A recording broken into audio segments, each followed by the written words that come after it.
எந்த தரத்துக்கு? சிபிஎஸ்இ தரத்திற்கு கடை தொழிலாளர்கள் குழந்தைங்களுக்கு இருமொழி கொள்கையில் கல்வி தர வேண்டும் என்று கோரிக்கை வச்சிருக்கோம். மூன்றாவது கோரிக்கையாக தமிழக முதல்வருக்கு நாம் என்ன கோரிக்கை வச்சிருக்கோம்னா, மே 1 என்றால் உலகம் முழுவதும் உழைக்கும் வர்க்கத்திற்கு உழைப்போர் தினம். இந்த உழைப்போர் தினத்தில் இந்தியா விட்டுருங்க, இந்த தமிழ்நாட்டில் நானும் 50 வருஷமா சுத்திக்கிட்டு இருக்கேன். கடையா ஆயிரக்கணக்கான கடை ஏறி இறங்கியிருக்கேன். எந்த கடையில் மே 1க்கு லீவு கொடுத்து தொழிலாளருக்கு சம்பளம் கொடுத்தாங்க?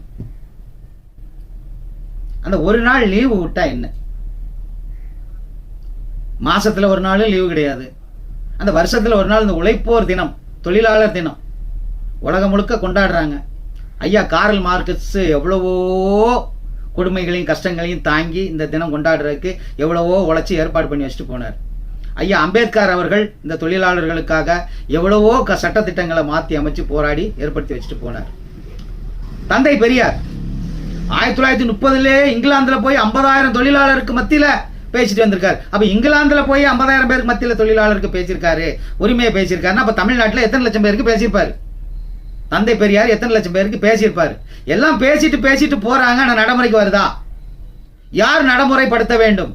அரசு தானே நடைமுறைப்படுத்த வேண்டும். அரசில் சட்ட திட்டம் இல்லை என்று நான் சொல்ல வரவில்லை. ஆனால் அது நடைமுறையில இருக்கா? மக்களை போய் சேர்ந்துதா? உழைக்கும் வர்க்கத்தை போய் சேர்ந்துதான்னு யார் பார்க்கணும்?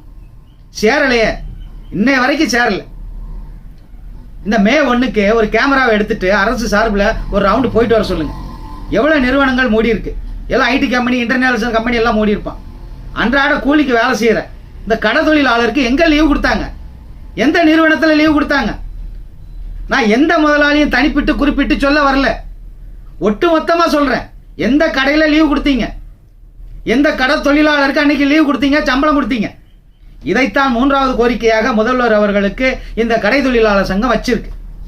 உழைப்போர் தினம் மே 1 அனைத்து கடைகளுக்கும் விடுமுறை விட்டு தொழிலாளர்களுக்கு சம்பளத்துடன் கூடிய விடுமுறை அன்றைய தினம் கொடுக்க வேண்டும் என்று தமிழக முதல்வர் அவர்கள் ஆணையிட வேண்டும். நாலாவது கோரிக்கை பார்த்தீங்கன்னா, அனைத்து கடைகளிலும் மாதம் ஒரு நாள் தொழிலாளர்களுக்கு சம்பளத்துடன் கூடிய விடுமுறை கொடுக்க வேண்டும். நான் எல்லா கடையும் சொல்லல, எல்லா நிறுவனத்தையும் சொல்லல.